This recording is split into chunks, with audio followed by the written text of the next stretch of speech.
Buenos días.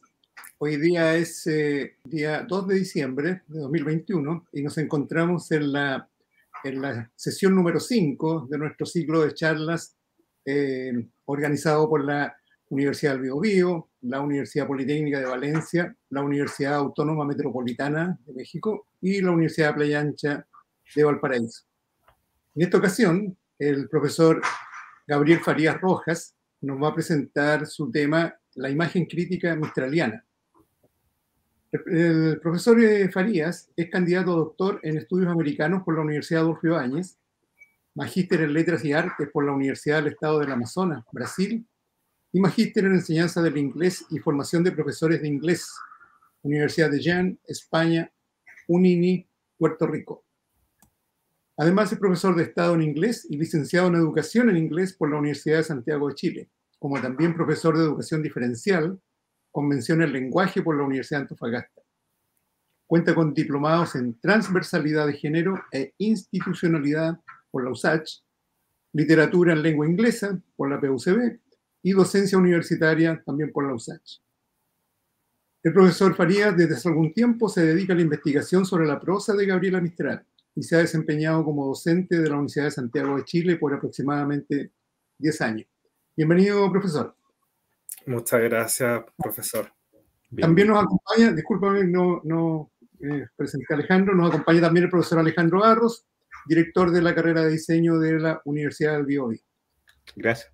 Bueno, ya es habitual vernos, así que somos los anfitriones de este programa y bueno, gracias Gabriel también por estar presente, por haber atendido nuestro llamado y por señalar lo que tú estás desarrollando hace un tiempo, que es de suyo importante que lo puedas compartir también con nuestros estudiantes y con todos y todas quienes estén viendo este programa, ¿ya? Así que muchas gracias, Gabriel. Muchas gracias a ustedes por la invitación. No sé si puedo compartir acá pantalla, ¿cierto?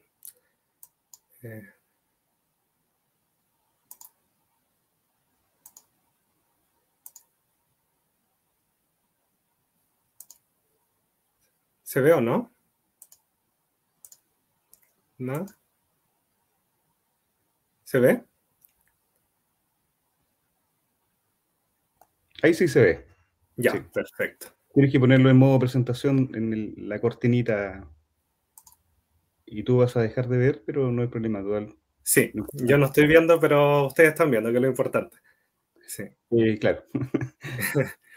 Bueno, esta presentación dice relación con imagen crítica mistraliana, o la imagen crítica mistraliana, que básicamente se relaciona con las imágenes que nosotros tenemos de Gabriela Mistral en la crítica, ¿ya? En la crítica, de acuerdo a Claudia Cabello Hatt, podemos considerar la crítica en crítica tradicional y nueva crítica. También me gustaría agregar el tema de los despliegues, porque hay autores importantes que pertenecen a esta crítica tradicional mistraliana, que de alguna manera dejan el camino, ya un camino bastante avanzado para las nuevas generaciones de críticos y críticas mistralianas, para de alguna manera ir generando nuevas representaciones de la primer premio Nobel de Literatura Iberoamericano.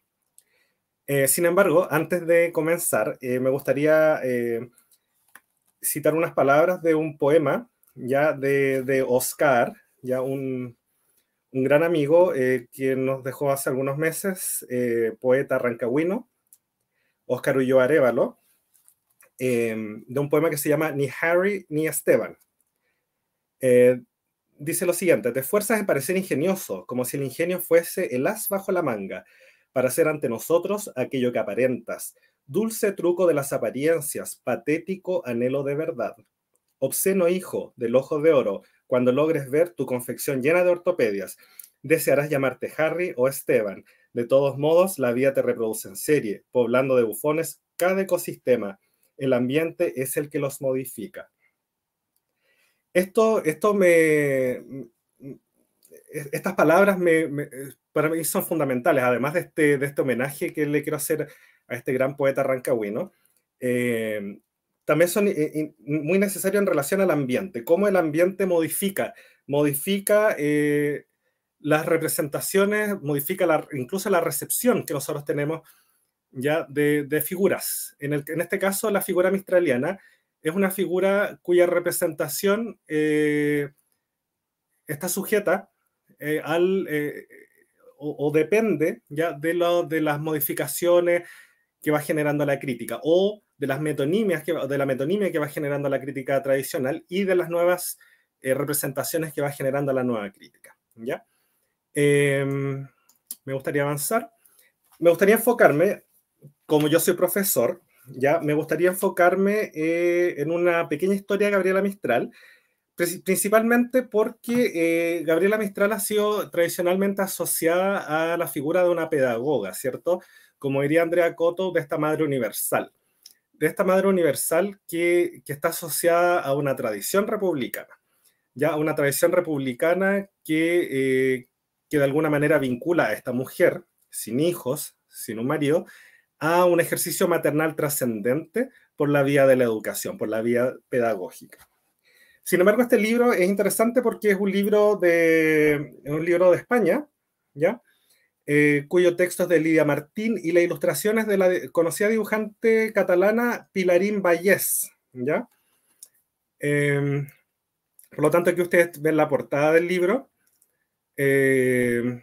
cómo está Gabriela Mistral en su rol pedagógico maternal y estas rondas infantiles. Aquí Gabriel, vamos a ver... disculpe que te interrumpa, pero Sí. está todavía la portada de la presentación. Está abajo la imagen, no está seleccionada. ¿No se Pincha ve? no, pincha la imagen 2. Avanza el pincha la 2. La pinche se movió, ¿no? No, todavía sigue la presentación. Oh, está más lento, parece. A ver. Sí. Se congeló. Sí, a ver. ¿Ven ahí o no? Ahí, Ahora sí. perfecto. Sí. Ah, ya. Entonces voy a tener que dejarlo así sin modo de presentación. Sin modo de presentación. Miren, en este caso aquí está la portada del libro en el que ustedes ven a Gabriela Mistral, ya en su rol, este rol pedagógico maternal, con los niños en esta ronda infantil, ¿cierto? En esta actividad de rondas infantiles. Esto es interesante porque básicamente esto está asociado a la literatura infantil. La literatura infantil es una... también se puede asociar a la literatura juvenil, en este caso a literatura infantil, más que nada. La literatura infantil está asociada directamente a lo pedagógico, ¿ya? A lo pedagógico, por lo tanto, hay mucho de instrucción. No necesariamente la pedagogía está relacionada con la instrucción, también está relacionada con la generación de conocimiento, pero en este caso vamos a ver cómo hay ciertos lugares comunes en la tradición de la crítica mistraliana que nosotros podemos ver en estas imágenes, ¿ya? Como por ejemplo, partiendo con esto, ya con esta metonimia de la maestra de rondas infantiles, que es algo que critica, por ejemplo, el investigador Diego del Pozo, ¿ya? Cómo a través de este poema Piececitos de Niño, que fue leído de manera caprichosa, se genera también esta metonimia narrativa de esta pedagoga de rondas infantiles que casi por accidente es poetisa, y que actualmente se reivindica la figura de una poeta, ¿cierto? Sin hacer esta distinción de género.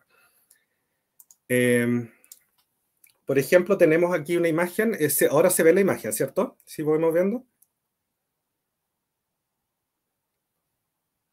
Profesores, ¿se ve esta imagen? Se ve. Ya, excelente. Sí, se ve.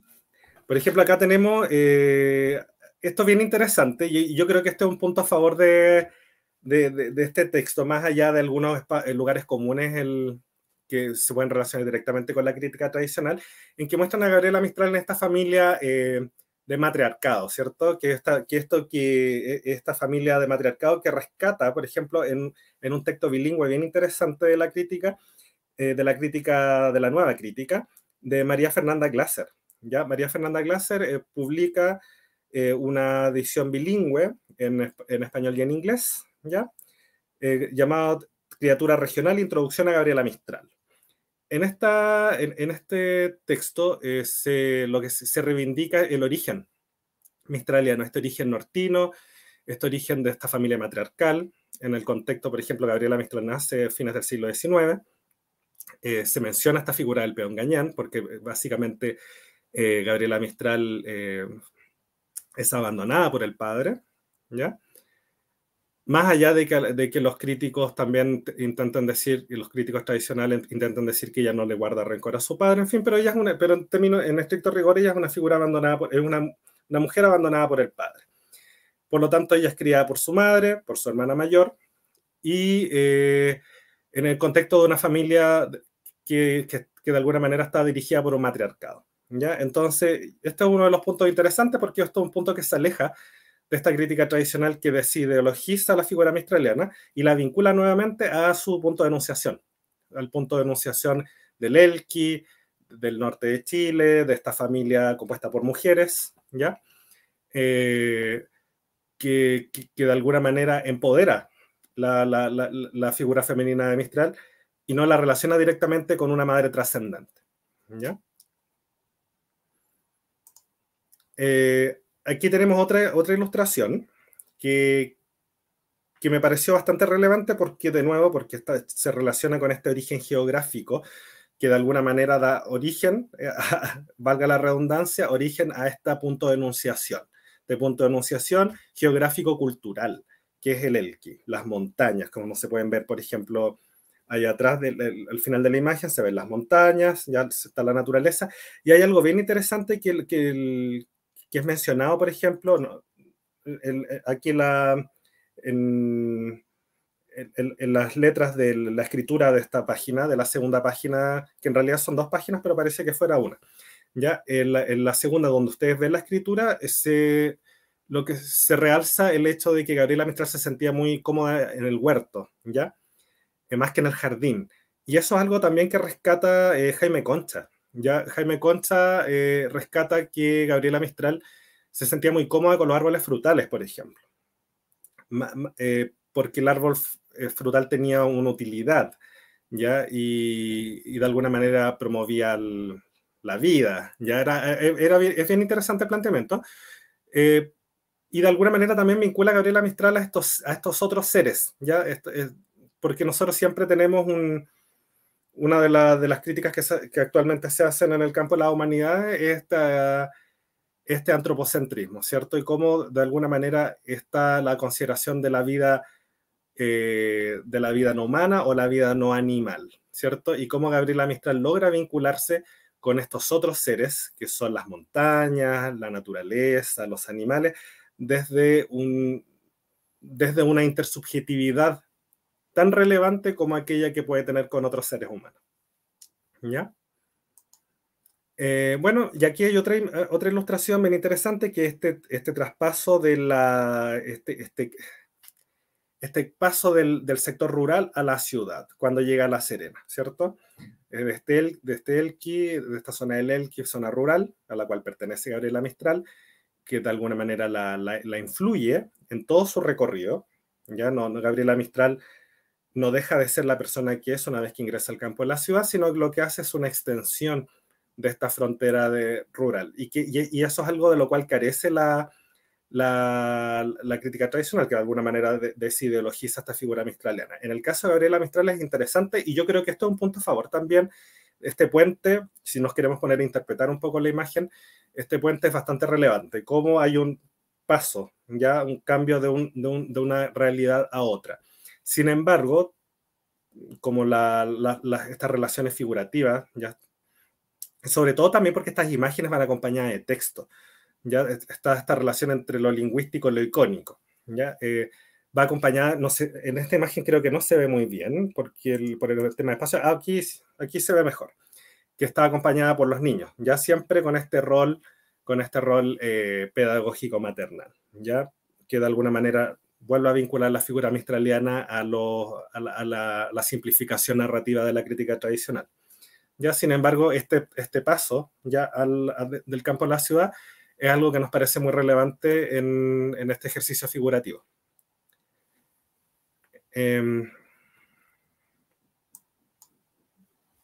Aquí, es una imagen bastante interesante porque la escritura que acompaña la imagen o la escritura del texto, en fin, de esta historia. Esta historia hace referencia a los sonetos de la muerte, ¿ya? Y vemos que los sonetos de la muerte también son parte de la imagen, ¿ya? De la ilustración.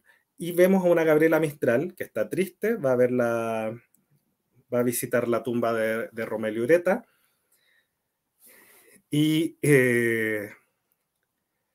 vemos que sostiene un pañuelo, pero ese pañuelo podría tener una doble lectura, puede ser un pañuelo, de alguna manera también podemos pensar, si queremos ir al poema, porque el poema no está completo, es un pañuelo que parece al mismo tiempo una bolsa, y eso me hace necesariamente querer referirme un poco a este poema, ya para poder empezar a interpretar esta imagen, porque a diferencia del signo lingüístico que se explica por sí solo, lo interesante de lo figurativo, y en esto cito a Giussiane Cavaliero, es que la imagen necesita el signo lingüístico para poder explicarse. Sin embargo, las imágenes son muy relevantes, porque si bien no se pueden explicar a sí mismas, el efecto que generan en un destinatario es muy, muy relevante. Por eso mismo, más en unas imágenes que vamos a ver más adelante, me baso en Gabriel Paleotti, este teólogo del siglo XVI, del Concilio de Trento, en el cual sus postulados de alguna manera van a desafiar estas posturas del manierismo, de estas imágenes poco eróticas, un poco complejas, que pierden lo pedagógico, ¿ya? Aquí y que de alguna manera todas estas imágenes que no van en consonancia con eso van a ser profanas. Ya, todas estas imágenes que de alguna manera podemos ir interpretando, que necesitan el signo lingüístico, son muy relevantes porque van teniendo efectos en la audiencia. Por ejemplo, tenemos ciertas imágenes vinculadas a la ronda infantil en el comienzo, eso ya es una imagen que podemos decir que es más instruccional, ¿ya? Pero, por ejemplo, esta otra imagen que estamos viendo en este momento es una imagen que nos lleva a pensar, y sobre todo porque está relacionado con un poema, ¿ya? Voy a leer una parte de este poema que se llama Los sonetos de la muerte. Dice: del nicho helado en que los hombres te pusieron, te bajaré a la tierra humilde y soleada, que he de dormirme en ella los hombres no supieron, y que hemos de soñar sobre la misma almohada. Te acostaré en la tierra soleada con una dulcedumbre de madre para el hijo dormido, y la tierra ha de hacerse suavidad de cuna al recibir tu cuerpo de niño dolorido. Luego iré espolvoreando tierra y polvo de rosas, y en la azulada y leve polvareda de luna, los despojos livianos irán quedando presos. Me alejaré cantando mis venganzas hermosas, porque a ese hondor recóndito la mano de ninguna bajará a disputarme tu puñado de huesos. Básicamente en esta última parte que he leído, me parece súper interesante con este pañuelo, que de alguna manera se asemeja un poco a una bolsa y levantando la mano. Si bien está triste, también hay mucha decisión. Bueno, Romelio Ureta es este personaje que se suicida y que la crítica vincula caprichosamente a la escritura de los sonetos de la muerte, ya que de alguna manera le permite a Gabriela Mistral ganar los Juegos Florales, ¿ya? Por lo tanto, en base a ese lugar común, y a ese lugar común en el cual vemos esta imagen que nos permite dar ciertas interpretaciones, pero al mismo tiempo lo que hacen es consolidar, ¿ya? Lo que menciona Lidia Martín, ¿ya? En la que básicamente este poema de los sonetos de la muerte está vinculado con la muerte de Romelio Ureta. Es algo que la nueva crítica va a cuestionar precisamente por estos lugares comunes de la crítica tradicional que vinculan a Gabriela Mistral con un ensimismamiento, con esta escritura extremadamente emocional, muy propio de una escritura mujeril, ¿ya? En palabras mistralianas. Por ejemplo, me interesa citar a Claudia Cabello Hatt, quien en el prólogo al texto de Jaime Concha, que se reedita 15 años después, originalmente fue publicado a fines de la década de los 80 en Madrid, ya y en el 2015 es de nuevamente En el 2015 es reeditado por la Universidad Alberto Hurtado, ¿ya? Dice, Concha recorre la poesía de Mistral rescatando una complejidad silenciada por una monumentalización que había empezado incluso antes de los años dictatoriales. Esto es lo que dice Claudia Cabello Hatch. Me gustaría inmediatamente aclarar que esta monumentalización, que básicamente tiene que ver con esta metonimia narrativa, esta simplificación de la figura mistraliana desde, como diría Andrea Cotto, esta madre eterna, esta madre universal, perdón, esta madre universal asociada a lo pedagógico, comienza incluso ya en la década del 20, en la década del 30, con la publicación de La Divina Gabriela de Virgilio Figueroa, ¿ya? En la cual se vincula directamente a Gabriela Mistral con una poesía de corte pedagógico, ¿ya?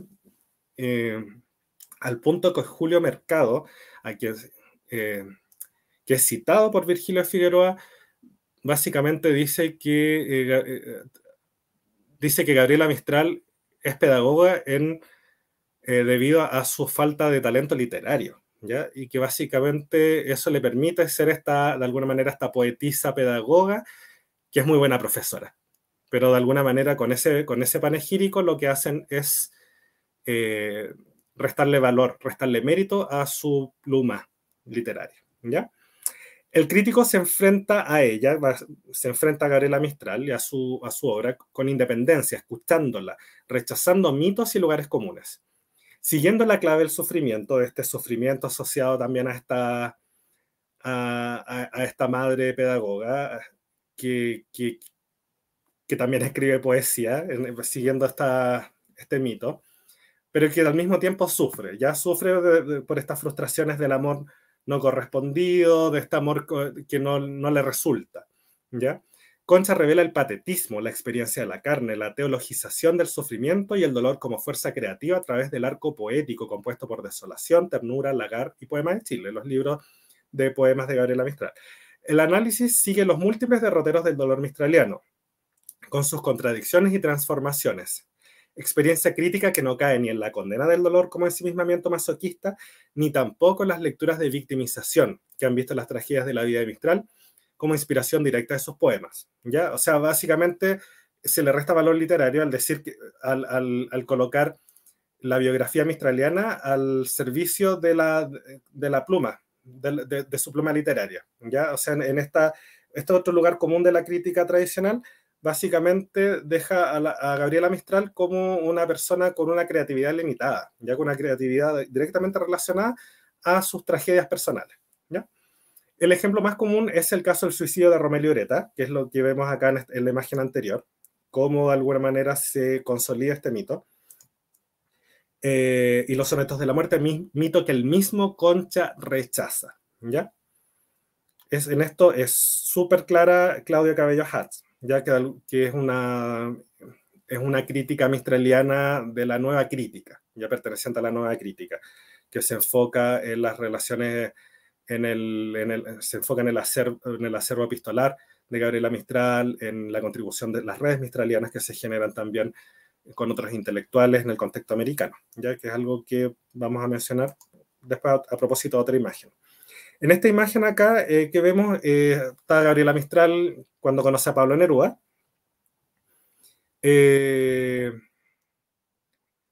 Yo creo que acá sí tenemos que ser, por ejemplo, con Pilarín Vallés, sí tenemos que ser justos, ¿ya? Quizá es la manera en cómo muestra a Gabriela Mistral, ya la muestra de una...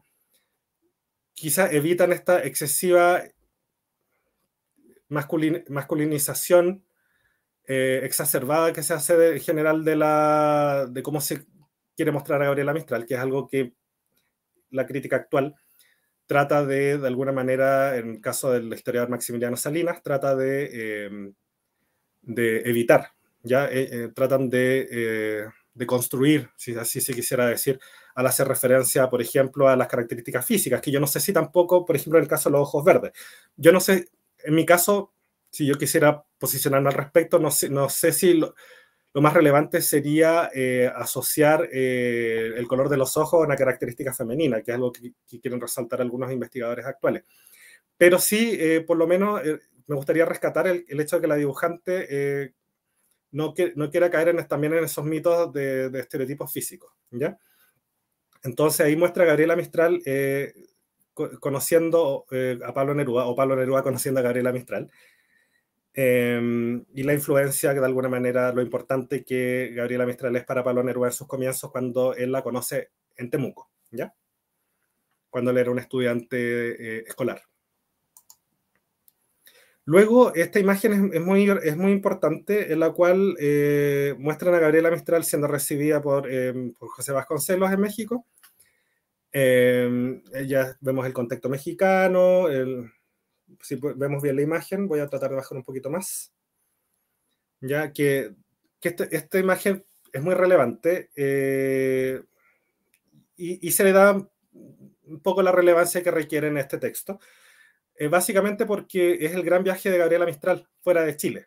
Ya desde ahí, ella ya desdibuja la frontera de la zona rural a la ciudad, porque ella nunca deja de ser esta mujer rural, más allá de que ella no vive combatiendo estos mitos que genera la crítica tradicional sobre ella, pero en su ejercicio escritural, ¿ya? Y en sus viajes ella desafía estos lugares comunes. Y lo más relevante es este viaje que ella hace a México, ya cuando es invitada por José Vasconcelos para participar en la reforma educacional, principalmente porque ahí va a poder contribuir al contexto americano, ya a México, y desde México contribuir al resto del continente. Precisamente porque después, a propósito de esta imagen, que en el fondo es para continuar con el contexto mexicano, pero si ustedes ven el último párrafo de esta imagen, ya hace mención a lo que ocurre después de su viaje a México, cuando participa, a propósito de esta vitrina que le permite, que es México para Gabriela Mistral en el contexto americano, le permite vincularse con otros intelectuales en la revista costarricense, que básicamente es la revista, que no menciona el nombre, pero es la revista Repertorio Americano, que es una revista en la cual Gabriela Mistral se vincula con otros intelectuales y además comparten un ideal común, que es un antiimperialismo. ¿Ya? O sea, hay aspectos programáticos, pero también hay posicionamientos personales. En el caso de Gabriela Mistral, ella lo que hace es desafiar estas limitaciones que ella tenía en territorio nacional para de alguna manera darse a conocer a nivel regional. Sin embargo, bueno, esto ya no es parte de la imagen, sino que es parte del texto escrito, no de lo visual, sino que en este, digo texto escrito porque lo otro lo puedo considerar como parte de lo multimodal, ¿cierto? Distintos modos, está la escritura, lo visual, en fin. En este caso, ellos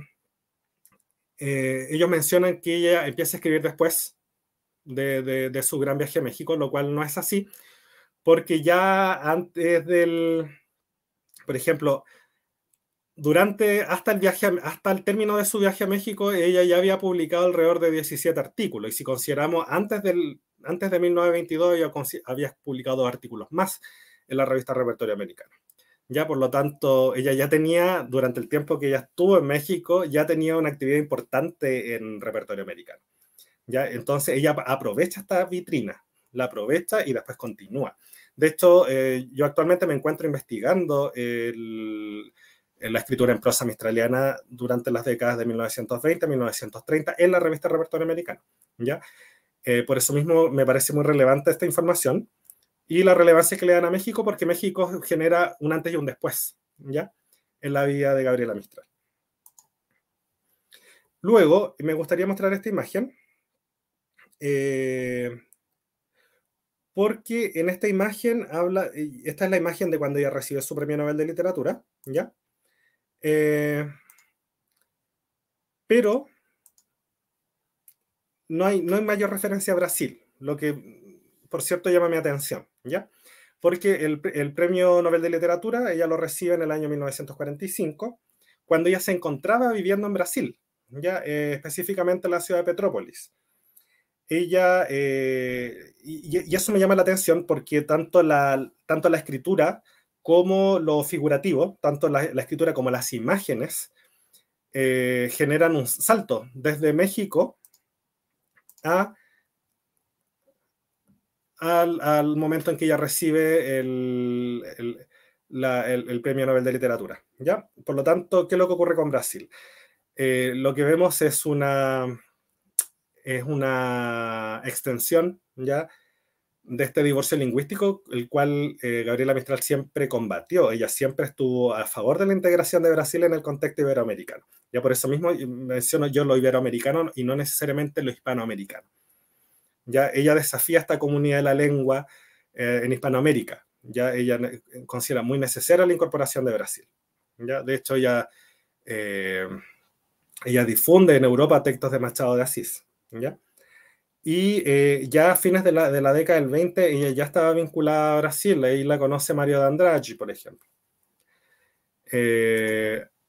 Bueno, en relación a su estadía de Brasil, me gustaría citar a Ana Pizarro. Ana Pizarro es muy, muy relevante en la crítica, en esta nueva crítica mistraliana. Ya precisamente porque además el año en que ella publica el texto de Gabriela Mistral, el proyecto Lucila, se genera un hito editorial bastante relevante, porque también la misma editorial LOM, que es la editorial que publica este libro de Ana Pizarro, publica otro libro que es de Susana Múnich, Gabriela Mistral soberbiamente transgresora, en el cual Susana Múnich lo que hace es tratar de perpetuar ya el estudio de la poesía mistraliana en desmedro del estudio de su prosa.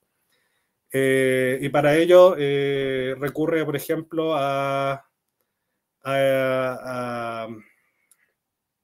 la utilización de la figura de Grino Rojo, quien es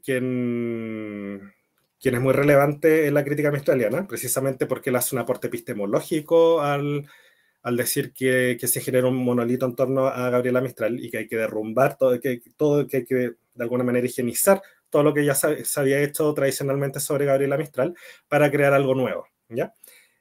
Sin embargo, Grino Rojo tiene una predilección por la poesía, pero no desestima la prosa mistraliana. Pero esta utilización caprichosa de Múnich, de esta preferencia de Grino Rojo por la poesía, finalmente la hacen argumentar a favor de la poesía y en desmedro de la prosa. O sea, y además también tomando una posición en que Gabriela Mistral supuestamente incluso puede llegar a ser racista en su prosa, ya de acuerdo a Susana Múnich. Lo que tampoco es tal, ¿ya? Porque si básicamente queremos referirnos a la prosa mistraliana y a este punto de enunciación indigenista que ella tiene, desde nosotros, como diría Magda Sepúlveda, hay que referirse a sus textos, ¿ya? Y dejar de irnos a estos mitos que genera la crítica, ¿ya? Que esto es algo que se ha hecho siempre tradicionalmente en relación a la vida y obra de Gabriela Mistral, que básicamente nosotros leemos a críticos que vienen con estas simplificaciones narrativas de Gabriela Mistral y el lector no contrasta esa información básicamente con la escritura mistraliana. En el caso de la poesía es mucho más fácil porque están en estos libros que ya fueron mencionados anteriormente, pero la prosa está es bastante dispersa, ¿ya? Por lo tanto, es mucho más complejo poder comprobar lo que se diga de ella en relación a su prosa, ¿ya? Pero afortunadamente hoy en día tenemos internet, hay mucho material en prosa digitalizado, en la Biblioteca Nacional, ¿ya? Por ejemplo, lo que yo trabajo en repertorio americano está disponible en la Universidad Nacional de la página web de la Universidad Nacional de Costa Rica, ¿ya? Por lo tanto, es mucho más fácil acceder al corpus mistraliano. Ya Ana Pizarro, a diferencia de Susana Múnich, ella valora el discurso mistraliano en sentido amplio. Ya no favorece la prosa en desmedro de la poesía, sino que considera ambos como relevantes. ¿Ya? Incluso es interesante porque Maximiliano Salinas, que cita a Frei Montalva, para decir que no solamente la prosa y la poesía eran relevantes en Gabriela Mistral, sino que más relevante aún eran sus conversaciones. ¿Ya? Entonces, ahí cobra mucho más sentido este discurso en sentido amplio del cual hablaba Ana Pizarro. ¿Ya? Ana Pizarro dice, sin embargo, en lo personal, la intelectual chilena se sitúa con mucha claridad en el marco político, la vivencia cultural más profunda del país. A su llegada, un elogioso artículo de Mario de Andrade, el mayor escritor brasileño del momento, la recibe y la sitúa a partir de su lectura de Tala, en una situación de privilegio. Es un artículo publicado en O Estado de São Paulo el 17 de marzo de 1940. ¿Ya? Y en relación a eso, solamente me gustaría citar muy brevemente las palabras de Mario Giandracci. Es mucho más largo, voy a citar solamente lo último que dice. Sabía se esquecer de si mesma e disfarçar, sabia olvidar-se de si mesma e disfarçar os seus tumultos numa complacência veludosa que la conseguía principalmente pelo emprego da lentidão. En el fondo lo que él hace es rescatar esta madurez de la escritora Gabriela Mistral. ¿Ya? Eso es muy, muy, muy importante. Como, y algo que rescata también Ana Pizarro, cómo Brasil es fundamental en esta madurez que tiene Gabriela Mistral al relacionarse, por ejemplo, con una cultura que le ayuda a abrir su espectro, ya principalmente porque antiguamente estaba este divorcio lingüístico entre Brasil y el resto de América Latina, y es algo que nosotros vemos en esta pequeña historia de Gabriela Mistral, en este texto infantil, cómo hay una extensión de este divorcio lingüístico, que es algo que ya combatía Gabriela Mistral. Mario Giandracci conocía a Gabriela Mistral ya a fines de la década del 20, ¿ya? Por lo tanto, en un viaje que Gabriela Mistral ya había hecho en esa época de Brasil. Por lo tanto, es muy relevante el caso brasileño en la vida de Gabriela Mistral, ¿ya? Y Ana Pizarro llega a decir que también le influye en términos de su escritura. Muy probablemente, ¿ya? Incluso ahí hace referencia a Lagar, ¿ya? Como la escritura de Lagar de alguna manera está tiene una influencia directa de la experiencia de Gabriela Mistral en Brasil. Por lo tanto, a mí me llama la atención cómo está, tanto del texto escrito como de las imágenes, cómo está ausente Brasil en este relato figurativo, ¿ya? Y bueno, aquí hay otra imagen que en el texto escrito hablan de que Gabriela Mistral siempre tenía una mueca, una cara extraña, que también es parte de también mostrarla como una persona ruda, quizás no muy amable, con esta imagen de una disciplina perfecta, muy relacionada a esta pedagogía de la primera mitad del siglo XX, ¿ya? De esta pedagogía de la disciplina, ¿ya? Que es algo que tampoco estaba muy relacionado con Gabriela Mistral. Gabriela Mistral creía en la educación de aula abierta, ¿ya? Que es algo que ella pone en práctica en México, ¿ya? Por lo tanto, también vemos una extensión de estos mitos mistralianos, ¿ya? Y por eso también me gusta citar, en este caso, a Maximiliano Salinas Campos, que es parte de la Nueva Crítica, este historiador de la Universidad de Santiago, quien, por ejemplo, intenta mostrar otra imagen de Gabriela Mistral. Ya cita a Gabriel Valdés, que menciona que Gabriela Mistral lo trata de mi arcángel, ya en relación a su nombre, o que de ese Frey, que no lo dejaba irse para que siguieran conversando. Perdón, el que ese Frey es en relación a Montalva, ¿ya? No en relación a Gabriel Valdés. En el caso de Roberto Mata, como menciona esta situación de Roberto Mata cuando conoce a Gabriela Mistral en Portugal, y cómo Roberto Mata se enamora de Gabriela Mistral, ¿ya? Pero Gabriela Mistral lo hace callar y le dice que puede ser su abuela, ¿ya? Pero cómo de alguna manera intenta mostrar un lado mucho más amable, mucho quizás con ternura, pero alejado de esta imagen también, de esta imagen dura que había querido mostrar también de ella la crítica tradicional. Y también cita Neruda. Bueno, yo tengo la cita original, pero citado por Maximiliano Salinas Campos, cuando menciona: yo la miraba pasar por las calles de mi pueblo con sus ropones talares y le tenía miedo. Pero cuando me llevaron a visitarla, la encontré buena moza, en su rostro tostado en que la sangre india predominaba, como en un bello cántaro araucano, sus dientes blanquísimos se mostraban en una sonrisa plena y generosa que iluminaba la habitación.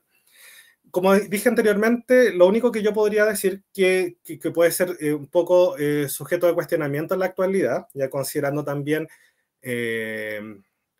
las críticas a los estereotipos, que de alguna manera hay quizá referencias físicas, pero también es relativo, ya porque podemos pensar en estas referencias físicas asociadas a los gestos, ¿ya? Entonces, también tiene mucho que ver con la interpretación, pero yo creo que lo más concreto en este caso es cuando Maximiliano Salinas hace referencia al tema de los ojos, ya que también es mencionado por otros investigadores actuales, este tema de los ojos verdes, ya como de alguna manera cuando quieren dar elogio a Gabriela Mistral hablan de sus ojos verdes, lo que también podríamos decir que es subjetivo, ¿ya? Bueno, y aquí tenemos esta otra imagen que en la parte de arriba muestran cuando se llevan a Gabriela Mistral, traen sus restos para Chile, ya porque ya fallece en Nueva York. Y acá abajo tenemos esta tumba de Gabriela Mistral en el Elqui, que es su zona de origen, ya su punto geográfico enunciativo, ya geográfico cultural. Es muy... Si ustedes algún día tienen la suerte de ir a visitar la tumba de Gabriela Mistral en el Elqui, van a ver, van a un poco poder proyectarnos, eso ayuda a proyectarnos se pueden proyectar de alguna manera mirar hacia atrás y pensar, tratar de vislumbrar cómo podría haber sido la vida de Gabriela Mistral en aquel entonces, ¿ya? Pero también hay otras imágenes que me gustaría brevemente mencionar antes de terminar. Por ejemplo, actualmente Gabriela Mistral está muy asociada a lo pop, ya a la figura del collage.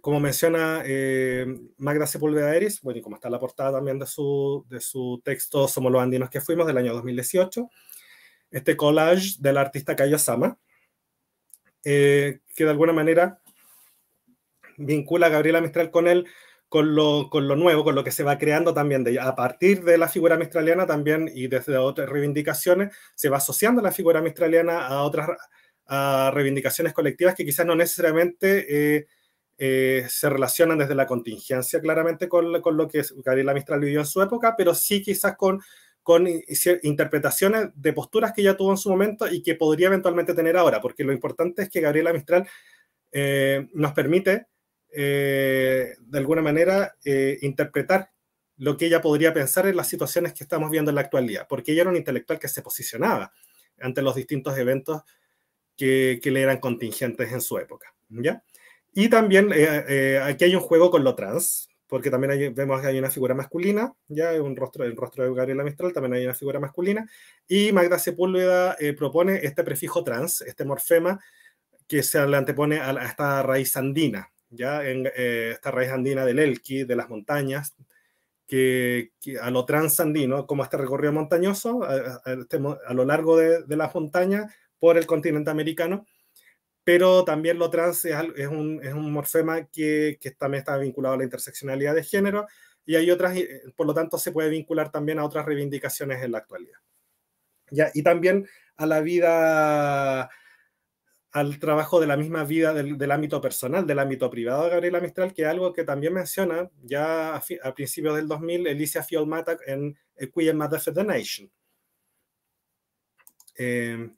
Pero también tenemos el imaginario social que menciona Magda Sepúlveda, que podemos verlo, por ejemplo, en este mural de Fernando Daza, del año 71, a los pies del Cerro Santa Lucía, en el que se ve Gabriela Mistral desde el punto de vista tradicional.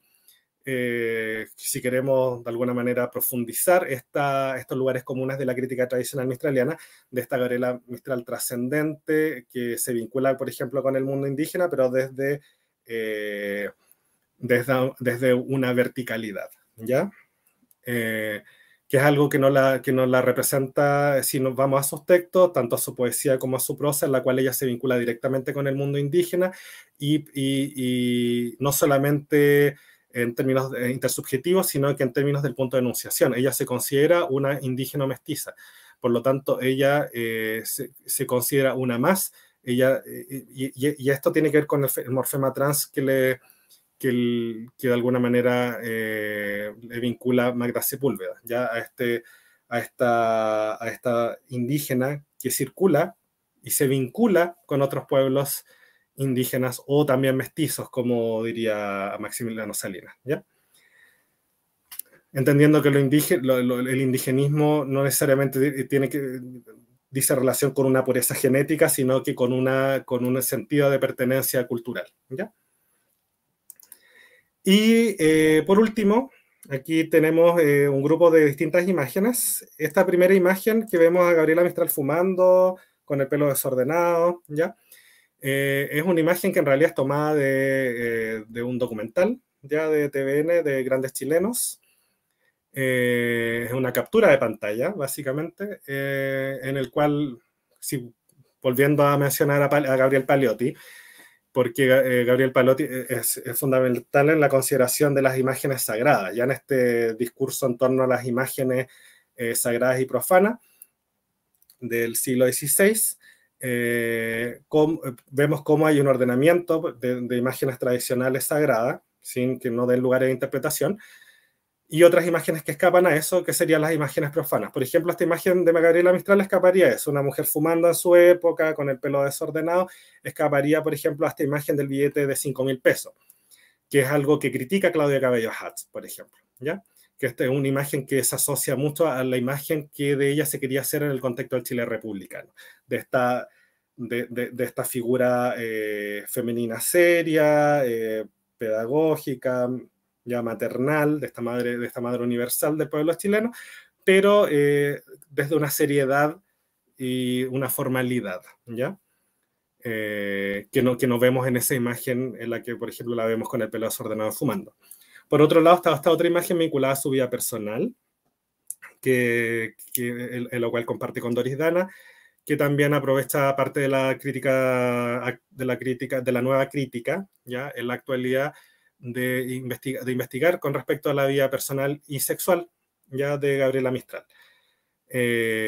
Por otro lado, tenemos también esta otra imagen del mural del GAM, de esta imagen del mural del GAM, en que vemos a la figura mistraliana ya vinculada con aspectos de la actualidad, que no les son contingentes a la escritora, pero que de alguna manera permiten vincular el aporte de Gabriela Mistral a reivindicaciones sociales y políticas actuales, ¿ya? Como, por ejemplo, la figura de Mistral, incluso con posterioridad a su muerte, sigue siendo muy relevante en la creación de nuevos discursos, tanto escriturales como figurativos, ¿ya? Eso es algo que es fundamental. Entonces tenemos estas imágenes tradicionales que de alguna manera perpetúan el discurso de la crítica tradicional, pero también tenemos otras imágenes que dan cuenta de estos otros discursos de la nueva crítica, ya tanto de la nueva crítica como de reivindicaciones sociales, ya que no necesariamente están vinculadas a la crítica mistraliana, pero que de alguna manera aprovechan la relevancia de esta escritora y poeta. Eso. Muchas gracias. Oye, Gabriel, muchas gracias. Me tomé la palabra antes que mi colega porque estaba alucinando, principalmente porque las últimas imágenes que tú señalas son parte del trabajo que publicamos hace poco, que creo que todavía no ha aparecido. Por lo menos todavía no. Todavía parece, estamos ansiosos que aparezca rápido. Quería señalar algunas cosas que, bueno, indudablemente yo no podría hacer ningún alcance más allá de lo que tú has hecho respecto a imágenes de Gabriela Mistral y a la vida de ella. No obstante, me gustaría hacer algunos paralelos respecto a lo que tú señalas sobre que, independiente de su viaje a México, ¿no es cierto?, y su vida en Brasil y posterior muerte en Nueva York, Estados Unidos, Gabriela Mistral jamás salió de su Elqui, ¿no es cierto?, haciéndola mentalmente o por último en su obra, o en su constitución como persona, y haciendo la comparación con Kant, cuando decía él que no es necesario salir de mi habitación para conocer el mundo. Hoy en día estamos en un espacio también del cual cada uno está en su espacio, en su propio lugar, tratando de construir un mundo, un diálogo y también un imaginario en torno a esto. Y en ese sentido, en esto de no abandonar las raíces vernaculares, ¿no es cierto?, de la constitución personal, y esto como esta grabación que estamos haciendo va a estudiantes de diseño. Tú no eres del área del diseño, indudablemente, pero sí lo conoces, uno, porque hemos conversado y porque también hoy en día las disciplinas son trans e interdisciplinarias, ¿cierto? Tienes que trabajar coludidas, en el buen sentido, indudablemente, que no se malentiende esa palabra que tiene a veces un acervo bastante negativo. En torno a una reflexión tuya, Gabriel, por ejemplo, se mira mucho el diseño, la gráfica, el industrial y los otros diseños, ¿no es cierto?, las otras ramas del diseño, mirándose hacia una Europa, hacia un horizonte europeo, París del siglo XX, ¿no es cierto?, esta luz que ilumina todo, tomando como palabra lo de Spivak, ¿verdad? Pero acá vemos otro elemento que es constituyente de lo vernacular, ya de lo propio. ¿Cómo crees tú, en el sentido de la construcción, ¿no es cierto?, de una obra, de una imagen, influye estar dentro de una cultura, o influye estar dentro de un espacio cultural determinado? Vale decir, estamos situados, no sabemos si arriba o abajo, porque este orden del mundo podemos darlo vuelta, ¿no es cierto? Pero estamos situados en América, eso está claro, ¿ya? ¿Cómo crees tú entonces que estar en América, en Chile, ¿no es cierto?, en una cultura que es riquísima desde el punto de vista antropológico, histórico, etcétera, puede influir a estos diseñadores y diseñadoras a construir un imaginario no solamente cultural, sino que también de la obra, ¿no es cierto?, de la gráfica, de las ideas? Eso. Bueno, tu pregunta es súper relevante en consideración de lo que son los puntos de enunciación, ¿cierto?, que nos permean, que de alguna manera influyen en nuestras prácticas, sean discursivas, enunciativas o profesionales y académicas, ¿cierto? Aquí hay dos puntos que, por una parte, tú mencionas puntos de enunciación hegemónicos, que de alguna manera no serían los que a los cuales nosotros estamos vinculados, pero que sí de alguna manera nos influyen desde una verticalidad, ya nos influyen e imponen ciertos patrones, ya que muchas veces la población, en este caso, por ejemplo, los diseñadores o los escritores o quienes pertenecen a la crítica, en fin, o en el mundo académico, ya son patrones que se siguen muchas veces sin cuestionar los modelos que de alguna manera son los patrones de lo que estamos haciendo. ¿Cómo nosotros podemos comenzar a rescatar? Porque yo asocio tiene que haber una postura, que esta postura está relacionada también a lo intersubjetivo. Por ejemplo, en el caso mistraliano, me gustaría citar a Magda Sepúlveda en el sentido de que ella habla de un nosotros, de un nosotros, de este otro que de alguna manera también soy yo. Por lo tanto, es muy poco probable que alguien pueda combatir estos puntos de enunciación hegemónicos simplemente desde la individualidad.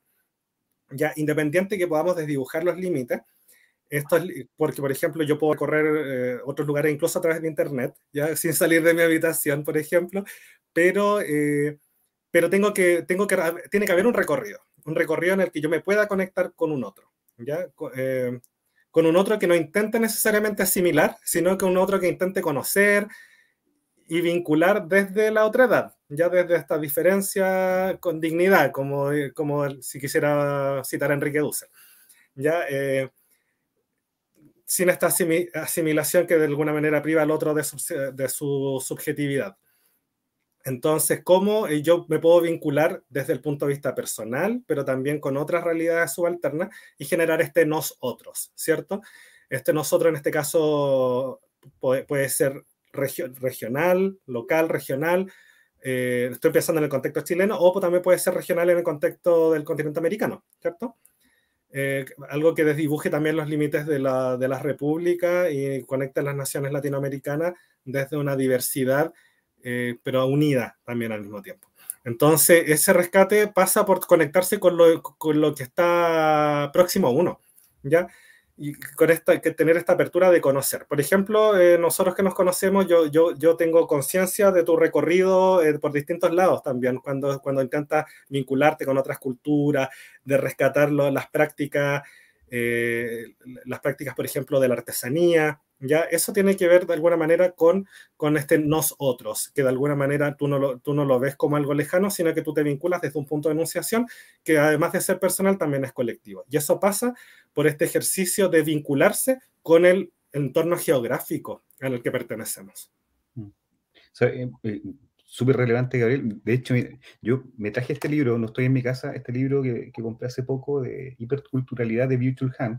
Bueno, Byung-Chul Han tiene harta crítica hoy en día porque es como un escritor bestseller, que es un libro bastante asequible, son bastante baratos. Y también se le ha hecho una crítica respecto a su bilateralidad respecto a la escritura, o sea que tiene un lado A y un lado B. Pero lo interesante es su prosa, su escritura, pero además señala él en un punto, tomando a Hegel, que yo no lo sabía respecto a lo que Hegel proponía, que, bueno, Grecia, Europa se constituyó en base a inmigración, a llegadas de otros puntos. Y que de ahí se constituye el sistema griego. Nosotros igual, pues, nos constituimos a través de una inmigración, primero colonizante, ¿no es cierto?, desde el punto de vista hispano, y segundo, después desde el punto de vista de las transiciones internas de América. Y eso sin duda enriquece, eso da una mirada distinta, no opaca lo anterior, indudablemente quedan, igual que un libro, distintas páginas, pero estas páginas constituyen un todo. En ese sentido, Gabriel, yo creo que lo que tú has señalado es súper relevante, muy enriquecedor para nosotros desde la mirada de la prosa mistraliana, desde la mirada de la imagen de Mistral, ¿no es cierto?, de Gabriela Mistral, que siempre estuvo relegado. Yo recuerdo en mi infancia, probablemente mi colega va a hacer algo muy similar, que Gabriela Mistral estaba conocida solamente por la poesía y piececitos de niños. Era esa la imagen de ella, una poesía inocente, ¿no es cierto?, básica en el sentido de que cualquier persona lo podía entender, pero hay una profundidad mucho más allá como un texto. Así que yo te doy las gracias por esta presentación, Gabriel, más aún que enriquece mucho. Nosotros lo hemos conversado muchas veces, pero es bueno que otras personas lo puedan también señalar, y he aprendido mucho de ti, así que te doy las gracias también por esa enseñanza continua, ese aprendizaje, espero que sea mutuo. Es recíproco, por supuesto, sí. Así que eso, Gabriel. Muchas no sé, gracias. colega, ¿tiene alguna otra? Profesor, muchas gracias por su presentación. Yo quisiera que nos comentara un minutito acerca del poder de la imagen. En este caso, cómo la injusticia que tiene la imagen que obtenemos de Gabriela Mistral versus su escritura. Yo creo que hay como una gran distancia, ya lo sabemos, usted lo presentó, pero quisiera como si nos puede reiterar ese poder que cobra la imagen, en este caso, para construir esa visión que tenemos de la persona con el ceño adusto, con el que nos sonríe, ¿cierto? Que además es autoridad de colegio, ¿cierto? Las autoridades de un colegio siempre son personas muy serias, además, ¿cierto? Que reflejan mucha autoridad. Entonces, si nos puedes ahondar un poco en ese tema de cómo la imagen puede llegar a diverger de lo que ella hace, a diferenciarse de lo que ella hace. Bueno, sí, la imagen es bastante, las imágenes son complejas porque, bueno, yo justo estaba mencionando que las imágenes carecían de una capacidad metalingüística. No obstante aquello, las imágenes pueden ser muy influyentes en los destinatarios sin que estas personas se puedan dar cuenta de ello. Por eso mismo la imagen ha sido tan relevante en los procesos colonizadores o en los procesos de la religiosidad también, en los procesos de la iglesia. Ya, cuando mencioné a Paleotti es precisamente porque estas imágenes del manierismo, ya de esta decadencia al Renacimiento, de alguna manera podían conllevar una desviación en esta unicidad que se requería de alguna manera en el contexto de la iglesia. Por eso mismo era necesario considerar esta simplicidad de las imágenes que fueran desde una subjetividad, pero desde una belleza que fuera simple y que al mismo tiempo permitiera que la imagen pudiera ser utilizada con fines pedagógicos o fines instruccionales, básicamente de orden, ¿ya? Porque más allá de que la imagen no se pueda explicar por sí sola, genera un efecto en la persona que la ve que va moldeando incluso de manera letrada su estructura mental, porque lo figurativo también tiene una estructura. Ya muchas veces tiene estructuras que nosotros no somos capaces de comprender de manera racional o de manera explícita, pero que de alguna manera la mente subconscientemente sigue trabajando, ya sigue interpretando estas estructuras de lo figurativo y va actuando de acuerdo a ello. Y también lo figurativo refuerza lo letrado, lo escritural, lo explícitamente escritural, o lo oral también. Correcto. ha sido víctima de una injusticia, podríamos decir, o no, de que toda la mayor cantidad de las imágenes que se conocen de ella son todas unas imágenes, como decías tú, muy, que reflejan la rudeza, ¿cierto? La disciplina educativa, a la distancia entre los niños y el profesor. Yo creo que hay algo por hacer ahí en realidad, ¿eh? Como tratar de reivindicar la imagen, la otra imagen de Gabriela. ¿Ah? La imagen es profana. Claro, claro, sí. Justamente.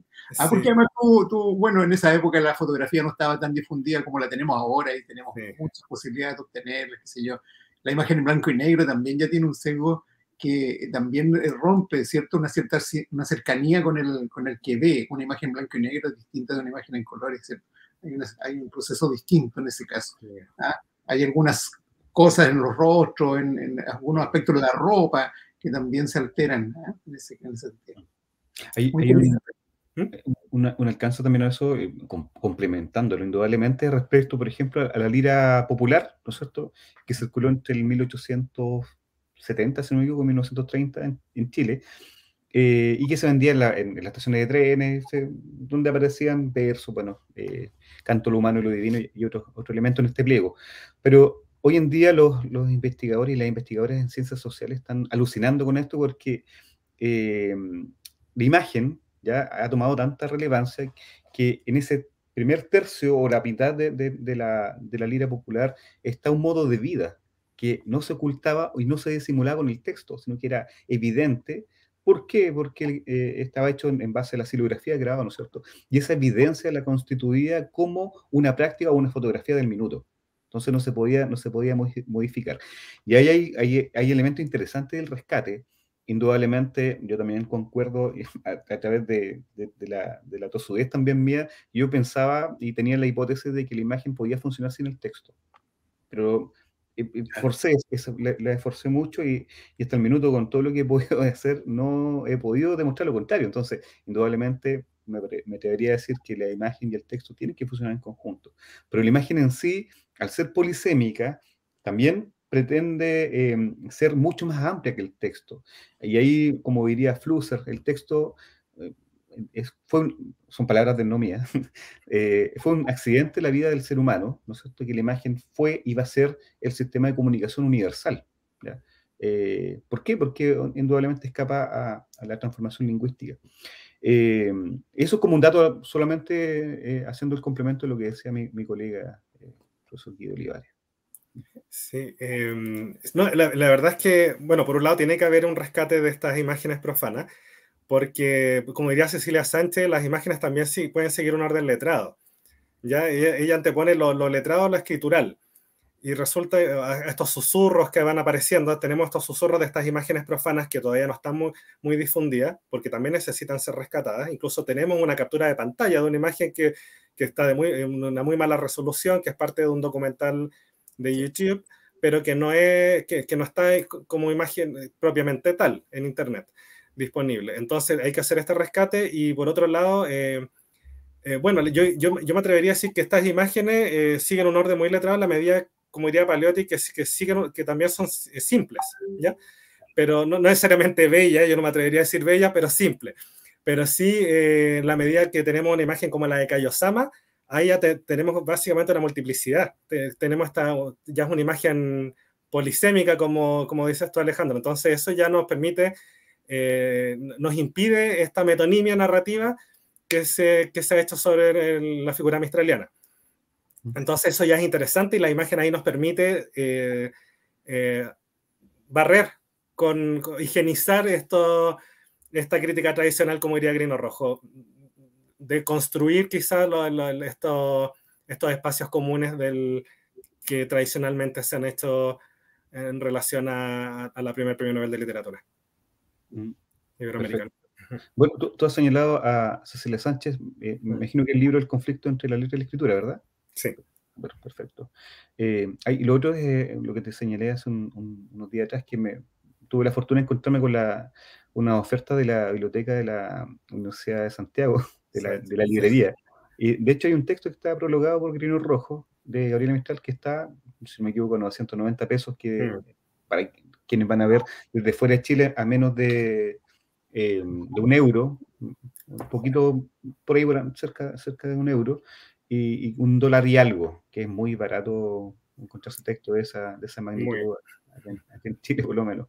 Sí. Así que eso, Gabriel, muchas gracias. Ah, bueno, lo de Paliotti también es interesante, ver de qué manera, por ejemplo, cuando uno entiende, ¿no es cierto?, después del Concilio de Nicea, y está el conflicto entre los iconóbulos y los iconómacos, ¿no es cierto?, de qué manera podemos evangelizar de mejor forma. Bueno, bajemos esta divinidad de Dios hacia la imagen, llevémosla a América, ¿no es cierto?, y todavía existe esta imagen barroca de la iglesia, ¿ya?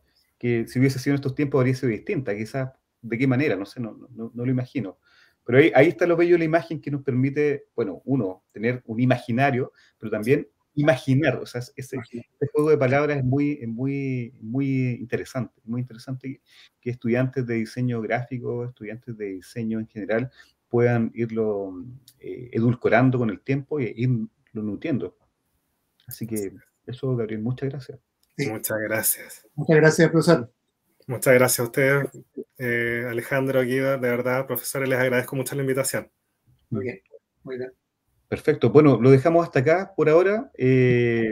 Vamos a subir nosotros, indudablemente, ir complementando con los textos que tú has señalado dentro de las respectivas transmisiones que hacemos, tanto del canal de la Universidad del Biobío como del canal de la Universidad de Playa Ancha, para que el resto de las personas que están viendo puedan hacer referencia y poder también consultar estos textos que tú has señalado.